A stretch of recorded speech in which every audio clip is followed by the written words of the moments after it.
सालों पहले पित्तल नगर में किशन नाम का एक किसान रहता था। वह गांव के एक जमींदार के खेत पर काम करके किसी तरह अपना घर चलाता था। पहले किशन के भी खेत थे, लेकिन उसके पिता के बीमार होने के कारण उसे अपने सारे खेत बेचने पड़े। मजदूरी में मिलने वाले पैसों से पिता का इलाज कराना और घर का खर्च चलाना मुश्किल हो रहा था। वो हर दिन सोचता कि कैसे घर की परिस्थिति को बेहतर किया जाए।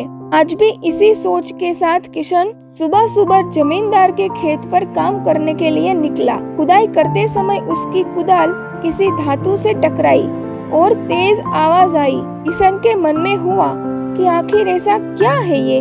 उसने तुरंत उस हिस्से को खोदा तो वहाँ से एक बड़ा सा पतीला निकला। पतीला देखकर किशन दुखी हो गया। किशन के मन में ये हुआ कि ये जेवरात होते तो मेरे घर की हालत थोड़ी सुधर जाती।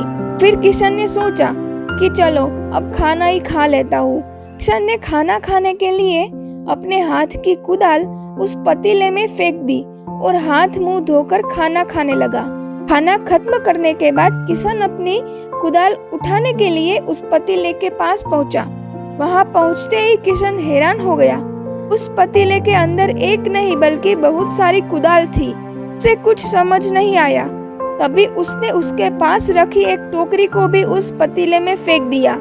वो एक टोकरी भी पतीले के अंदर जाते ही बहुत सारी हो गई। ये सब देखकर किशन खुश हो गया और उस जादुई पतीले को अपने साथ घर लेकर चला गया। वो हर दिन उस बर्तन में अपने कुछ औजार डालता और जब वो ज्यादा हो जाते तब उन्हें बाहर जाकर बेच आता। ऐसा करते करते किशन के घर की हालत सुधरने लगी। ने इस तरह से बहुत पैसा कमाया और अपने पिता का इलाज भी करवा लिया। एक दिन किशन ने कुछ गहने खरीदे और उन्हें भी पतीले में डाल दिया। गहने भी बहुत सारे बन गए। इस तरह धीरे धीरे किशन अमीर होने लगा। उसने जमींदार के यहाँ मजदूरी करना भी छोड़ दिया। किशन को अमीर होते देख जमींदार मोहन को किशन पर शक हुआ। वो सीधे किशन के घर पहुँचा। वहाँ जाकर उसे जादुई पतीले के बारे में पता चला।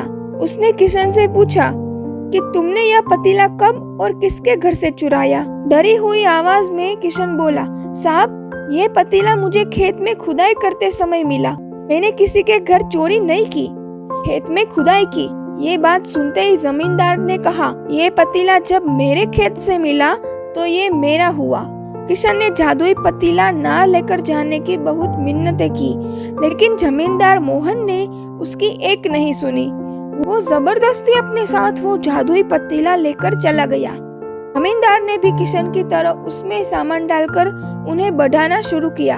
एक दिन जमींदार ने अपने घर में मौजूद सारे गहने एक एक करके उस पतीले में डाल दिए और रातों रात बहुत अमीर बन गया। एकदम से जमींदार के अमीर होने की खबर पित्तल नगर के राजा तक पहुंच गई। पता लगने पर राजा को भी जादुई पतीले की जानकारी मिली। फिर क्या था, राजा ने तुरंत अपने लोगों को भेजकर जमींदार के यहाँ से वो पतीला राजमहल मंगवा लिया। राजमहल में उस जादुई पतीले के पहुँचते ही राजा ने अपने आसपास मौजूद सामान को उसमें डालना शुरू कर दिया। सामान को बढ़ता देखकर राजा दंग रह गया। होते होते आखिर में राजा खुद उस पतीले के अंदर चला गया। देखते ही देखते उस पतीले से बहुत सारे राजा निकल आए। पतीले से निकला हर राजा बोलता, मैं पित्तल नगर का राजा हूँ, तुम्हें तो इस जादुई पतीले ने बनाया है। ऐसा होते होते सारे राजा आपस में लड़ने लगे और लड़कर मर गए। लड़ाई के दौरान वो जादुई पतीला भी टूट गया। जादुई पतीले के कारण राजमहल में हुई इस भयानक लड़ाई के बारे में नगर में सबको पता चल गया। इस बात की जानकारी मिलते ही मजदूर किशन और जमींदार मोहन ने सोचा, अच्छा हुआ कि हमने उस जादुई पतीले का इस्तेमाल सही से किया। उस राजा ने अपनी मूर्खता के कारण अपनी जान ही खो दी। जादुई पतीले की कहानी से दो सीख मिलती है। पहली कि मूर्खता का अंत बुरा ही होता है। दूसरी यह कि हर सामान का इस्तेमाल संभल कर करना चाहिए। को इस कहानी से क्या सीख मिली हमें कमेंट करके जरूर बताइए।